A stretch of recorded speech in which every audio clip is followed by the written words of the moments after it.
cherché et en réalité, j'ai trouvé une petite astuce.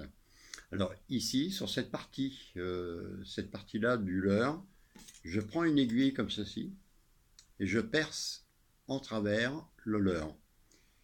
Ça me sert de guide en même temps, je coupe dans un crayon à billes, je prends le petit tube où il y a l'encre, bien sûr je ne prends pas la partie où il y a l'encre, je coupe la dimension qu'il me faut pour traverser le leurre, et je me sers de l'aiguille comme guide.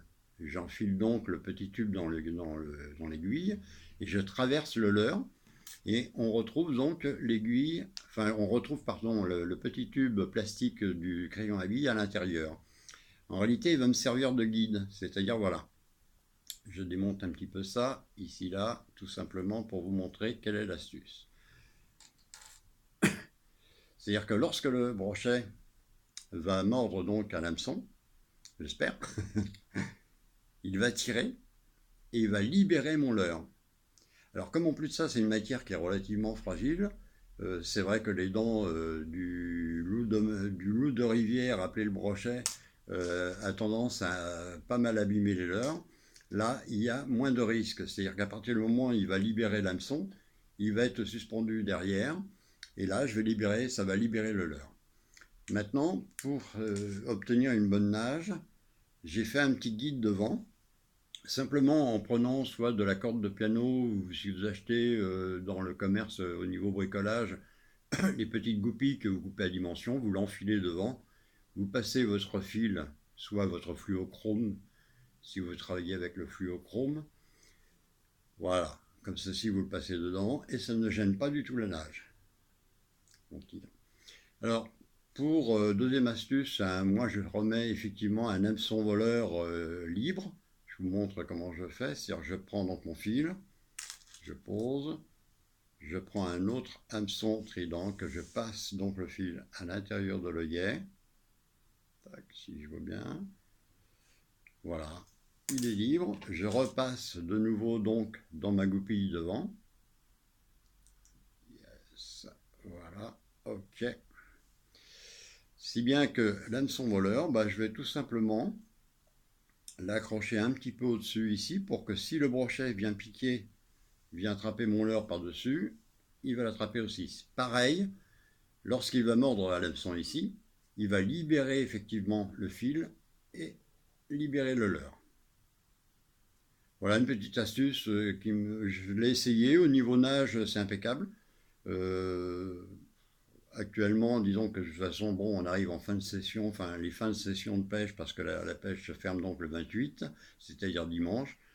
Je vais quand même prévoir, moi, une sortie vendredi matin, pour vendredi d'ailleurs la journée, pour faire une dernière session. C'est vrai qu'ici, en ce moment, en Bretagne, où je réside, le temps ne s'y prête pas beaucoup.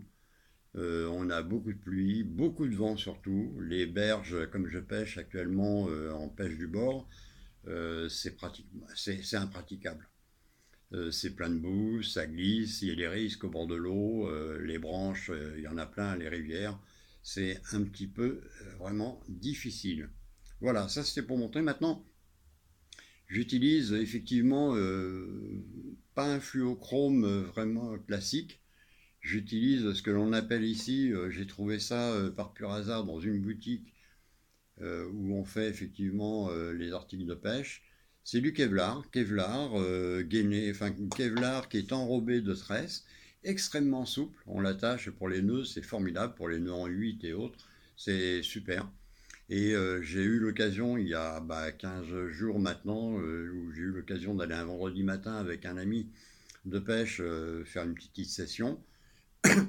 Au bout de 3 fois, avec un leurre souple, j'ai attrapé un brochet de 75 cm. J'étais vraiment très ravi parce que je faisais capot sur capot depuis belle lurette et il était temps que je fasse mon premier poisson de l'année. Voilà. Alors, le petit rouleau de Kevlar, essayez de trouver ça parce que vraiment, c'est de la grenelle gainée. Certains connaissent certainement. C'est vraiment formidable parce que ça évite que le brochet vienne vous couper votre fluocarbone classique. Là, c'est armé, c'est vraiment très bien et d'une souplesse formidable pour passer lorsque vous avez fait un nœud. Ça passe très bien dans les anneaux de la canne. Voilà, bon, une petite présentation un peu rapide d'une boîte de chez Fox Rage, disons, de nouveaux leurres, des petits leurres également foncés comme ceci, un peu style, un peu petits anguilles, avec, j'ai monté avec des petits hameçons et un petit plomb de 10 grammes de vent, parce qu'en ce moment il y a quand même beaucoup de courant. C'est bien pour les eaux troubles, puisque en ce moment avec les crues c'est un peu le cas. Là je garde maintenant un peu en réserve aussi le principe de l'écrevisse que j'ai monté avec un petit texan, sans plomb. Et ça permet effectivement également d'attraper plus tard soit les perches, brochets également, pourquoi pas. Un autre style aussi, style lézard, et ça m'a beaucoup amusé parce que ça a une nage extraordinaire d'une très très grande souplesse. Voilà, je l'ai monté aussi avec un texan. C'est amusant parce que je suis beaucoup dans des rivières également avec beaucoup d'herbiers, et c'est vrai que c'est plus facile avec le texan. Voilà, je voulais aussi vous parler d'un nœud que j'utilise souvent. Je vais vous le montrer ici avec de la tresse par exemple, comment le faire. C'est un nœud très simple et qui peut dépanner beaucoup d'entre vous. Moi je l'ai copié disons d'un pêcheur qui a l'habitude de pêcher en mer le bar. Et c'est vrai que soit en bateau, soit effectivement pêche à pied, c'est quand même agréable de trouver effectivement un type de nœud qui ne prenne pas de temps et qui permet effectivement d'être très solide et de bien passer surtout dans les anneaux de la canne. Alors, vous prenez les deux fils, simplement la tresse et le fluorocarbone ensemble. Voilà, vous laissez une certaine marge. Moi, je laisse à peu près 8 cm. Je fais une boucle, simplement une boucle simple comme ça.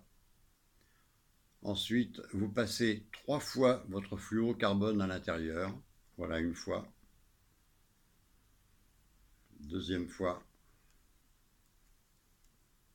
Et troisième fois. Bon, ça c'est un peu raide. J'ai pris un fluorocarbone de 40 centièmes. Là, je prends la tresse. Je refais également mes 3 tours dedans. Voilà. 1, 2 et troisième tour. Voilà, tout simplement. Ensuite, vous tirez les deux bouts qui dépassent donc de votre fluo. Le fluo et voilà. Il est un peu raide là. Je mouille.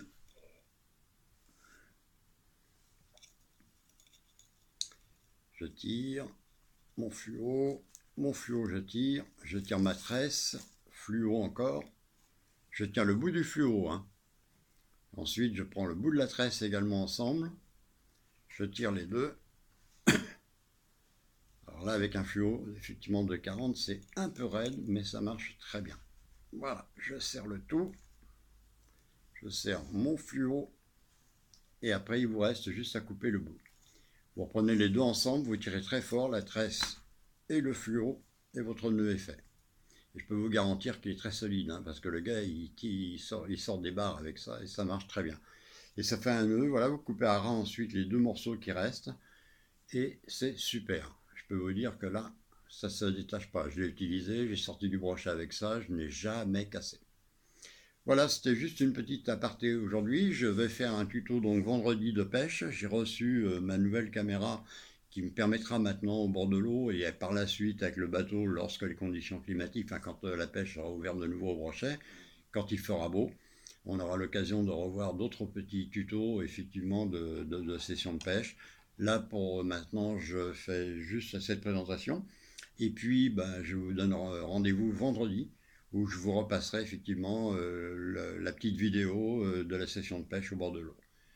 À tous, bonne soirée, merci de votre attention et puis à plus.